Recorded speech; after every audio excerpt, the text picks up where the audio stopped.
लग्न सराईचे दिवस सुरू आहेत, त्यामुळे सर्वत्र लगीनघाई दिसतीये। आवडीने लग्नाची शॉपिंग करणारे, लग्न एन्जॉय करणारी बरीच मंडळी आपण आजूबाजूला पाहतोय। पण दुसरीकडे अशीही मंडळी आहेत जी लग्न न करण्याला पसंती देतात, सिंगल राहतात। पण मुलींनी सिंगल राहणं हे आपल्या देशात तेवढं सहजपणे पचवलं जात नाही।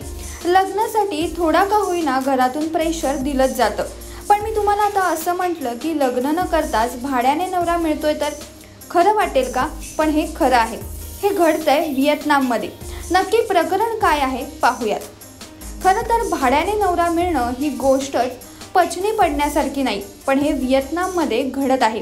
घरच्या आणि समाजाच्या दबावावर हा तोडगा काढण्यात आलाय।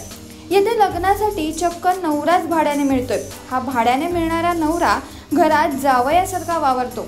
जसा खरा नवरा वागतो त्याचप्रमाणे हा भाडेकरू नवरा वावरतो।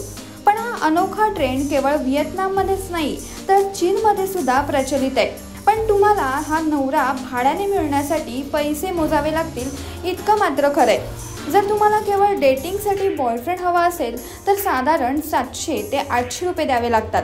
पण जर तुम्हाला त्याला घरी न्यायचं असेल, घरच्यांशी ओळख करून द्यायची असेल तर 3000 ते 4000 रुपये व्हिएतनाममध्ये मोजावे लागतील।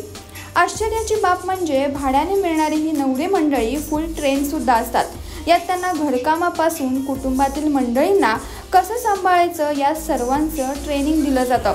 तुम्हाला हे ऐकून आश्चर्य वाटेल, पण भाड्याने मिळणारे हे नवरे जेवण बनवण्यापासून ते गाणे गाण्यापर्यंत फुल ट्रेन असतात। पण भाड्याने नवरा मिळतो या कन्सेप्टमुळे आता सोशल मीडियावर मात्र टीका टिप्पणी सुरू झाली आहे। काही लोकांचं असं म्हणणं आहे की करिअर आणि समाजाच्या प्रेशरच्या दबावापासून वाचण्यासाठी ही गोष्ट उत्तम आहे। पण हे असं पैशाने विकत घेतलेलं खोटं नातं कितपत टिकणार असंही काही लोकांचं मत आहे। या लोकांच्या मते ही गोष्ट पूर्णपणे चुकीची आहे। कायद्यानुसार सुद्धा ही गोष्ट अमान्य करण्यात आली आहे, कारण भावनिकदृष्ट्या ही गोष्ट त्रासदायक ठरणारी आहे। तुम्हाला व्हिएतनाममधील या अनोख्या ट्रेंडबद्दल काय वाटतं हे कमेंट करून कळवायला विसरू नका। आणि अशाच नवनवीन आणि माहितीपूर्ण व्हिडिओसाठी माय महानगर मानिनीला सबस्क्राईब करा।